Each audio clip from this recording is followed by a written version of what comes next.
以色列同巴勒斯坦爆發幾年嚟最嚴重嘅衝突，接近全面開戰。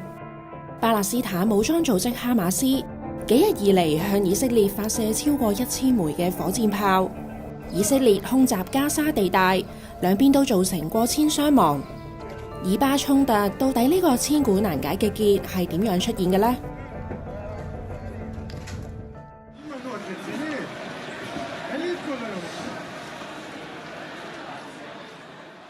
根據聖經記載，猶太人族長亞伯拉罕依照上帝吩咐，帶族人嚟到應許之地迦南。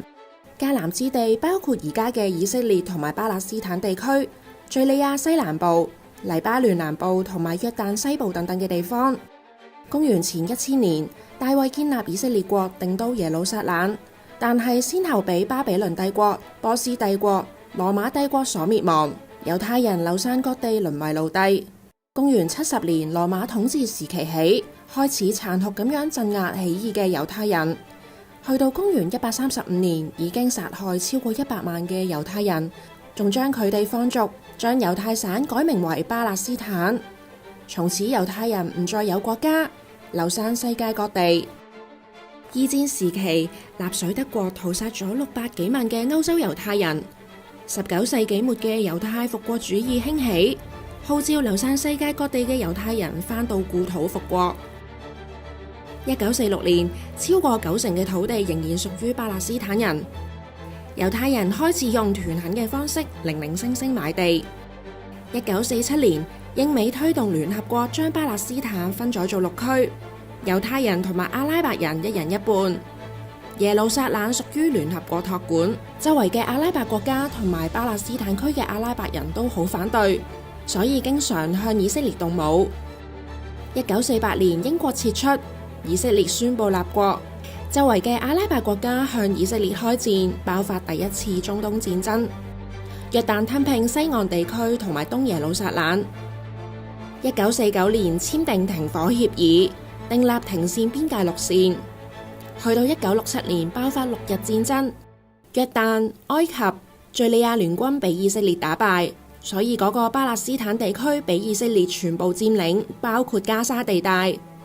雖然簽咗協議會歸還部分土地，但係其實控制越嚟越多地。去到而家，以色列已經控制超過90%以上嘅土地，只有8% 係巴勒斯坦自治區。喺我身後嘅聖殿山呢，係世界上面最有爭議性嘅宗教聖地之一，亦都係以巴衝突嘅關鍵點。因為一路以嚟，以色列同埋巴勒斯坦呢都爭緊呢個地方嘅擁有權嘅，但係喺聖殿山上面嘅清真寺呢，都仲係受穆斯林嘅管理嘅。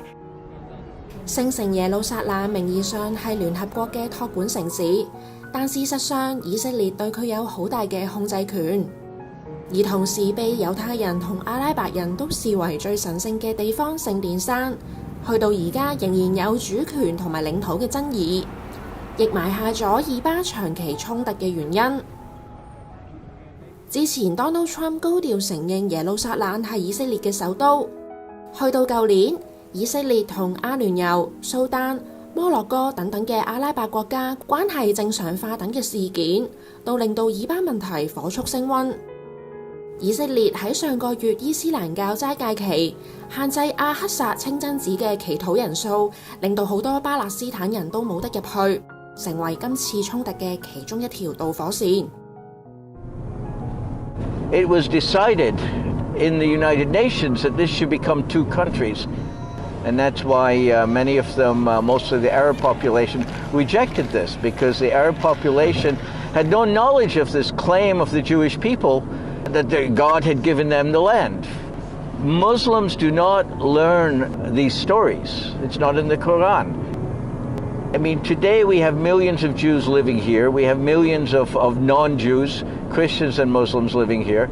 And we have to figure out how to live together within a political framework that grants all of us equal rights. 而今次衝突嘅另一個火頭係屯墾區嘅猶太人，根據1970年以色列國會嘅法律作出訴訟，強迫嗰區嘅巴勒斯坦人遷離。以色列高等法院最後裁定，將會喺今年8月前驅逐耶路撒冷謝克賈拉嘅巴勒斯坦居民離開，觸發巴勒斯坦嘅示威。I have friends in Jerusalem. Their family history goes back 400, 500, 600 years or more. Jews around the world who are Zionists come here for Zionist reasons because they believe this land belongs to Jews or God gave it to the Jews and so on.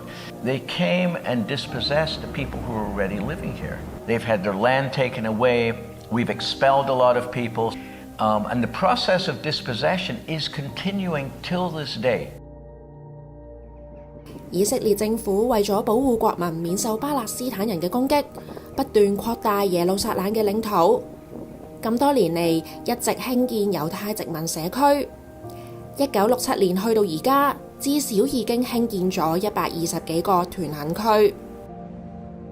And Israel controls about 60% of all the land in the West Bank, the way and provides it to Israeli people to move out here and live. Whereas the Palestinians, like the people who live in this village here, for instance, this area right below is a privately owned Palestinian farm, basically, and they're no longer allowed to farm here. Jerusalem has been growing in population in recent years, and housing is very, very expensive. The housing is much cheaper in the settlements. The process of building the houses is heavily subsidized by the government.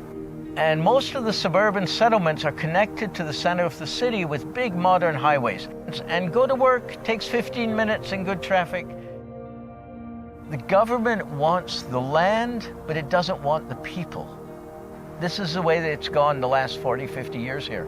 More land with as minimum number of Arabs as possible on the land. 記得係喺別是巴住嘅時候，係4年前係加沙嗰邊打過嚟，都打得好犀利。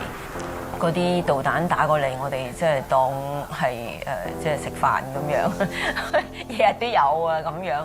有時咁啊喺街市冇防空洞嘅，因為習以為常啦已經。咁樣咧就聽下數住1、2、3，哦冇咯，bang咁樣，咁跟住就繼續買餸。IDF 啊，咁國防軍佢哋嗰個鐵穹個反導彈，因為佢可以打到90%以上嘅導彈咁樣，所以即係基本上我哋都會覺得係好安全嘅。哈馬斯向以色列發射超過1000枚嘅火箭炮，都俾以色列研發嘅鐵穹防禦系統成功攔截。好似星戰嘅呢一幕，成為咗呢幾日嘅國際焦點。大家都好好奇，只係得800萬人口嘅以色列小國，佢哋嘅科技同埋先進咁創新，係源於猶太人天生比較聰明啊，定係因為佢哋嘅天才教育呢？以色列喺20年入面誕生咗10位諾貝爾嘅得獎者，單係特拉維夫已經有超過6000間創新科技嘅公司，好多國際科技龍頭都喺以色列設立研發中心。因為資源短缺又長期被孤立，以色列喺沙漠入面建立家園，所以對佢哋嚟講，科學同埋人才先係國家最重要嘅本錢。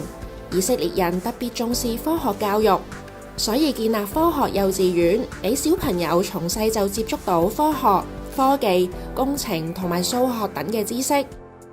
We are teaching them mathematics by robotics. We are doing a combination between two subjects by the robots. We're teaching them coding.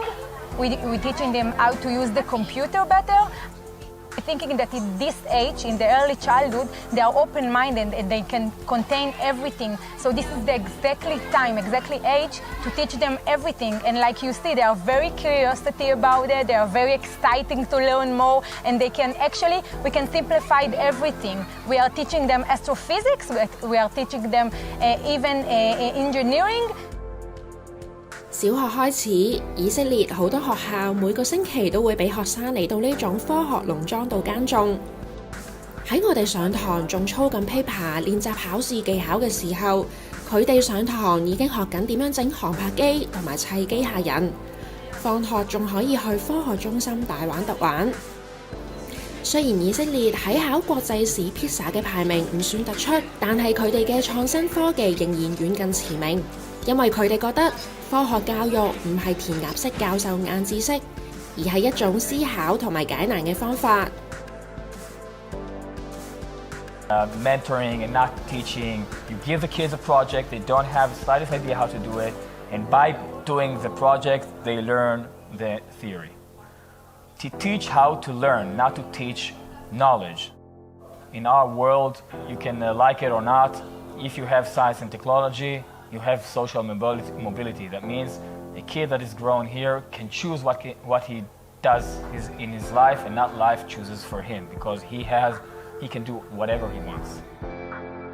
以色列規定，高中學生一個星期至少要花16個鐘頭做宗教研習，當中嘅哈烏塔係猶太人嘅特別學習方法，2至3個人一組研習聖經，針對經文提出各自嘅諗法同埋論點辯論，透過不斷嘅辯論去學習，後嚟仲廣泛應用喺唔同嘅科目上面。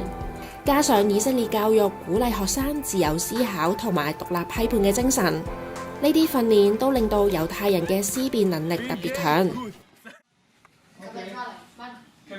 Try to have a flowing lesson, that they can feel comfortable to speak, comfortable to take part, and the very interesting thing is to see how not only they answer the questions that we want them to answer, that many times the teacher doesn't think about them, and the students, also the young students, can think about things that no one thought before. They understand that to succeed in life you need to be creative. You need to think about something that no one thought before. When he was 16, he was very good in computers. And when he was 16, he broke into the bank site. He went into the internet and he succeeded to break into the whole security software that they had. Instead of using it into something bad, immediately once he did it, he called the bank and said, "You have a problem." The day after that, they called him back. The head officers of the bank called him back and offered him a job. He went to work there. 3 years later, he opened his own company. And since then, he also did an exit and he got $10 million. And that's he became one of the statistics in the startup nation. He had a startup, he sold it to an international company, and now he's on to his next project. And we have a student here. He finds school quite difficult, but he's very good on computers. 2 years ago, he opened a company, only volunteer, teenagers who volunteer. They take old computers, they fix them up, and then they give them to old people who can't afford buying their own computers. They teach them how to use the computers. 2,000 families now have a computer thanks to him, and they know how to use it. In the whole history, in the last 2,000 years, education was a very important part, had a very important role in the Jewish life. Studying, not only in the actual world to make money, does actually to study to increase your knowledge, not to accept whatever you're told. Always try to think, always try to know. Live in that way, you can achieve everything. 記得訂閱果子啦，仲要撳埋個鐘仔添啊！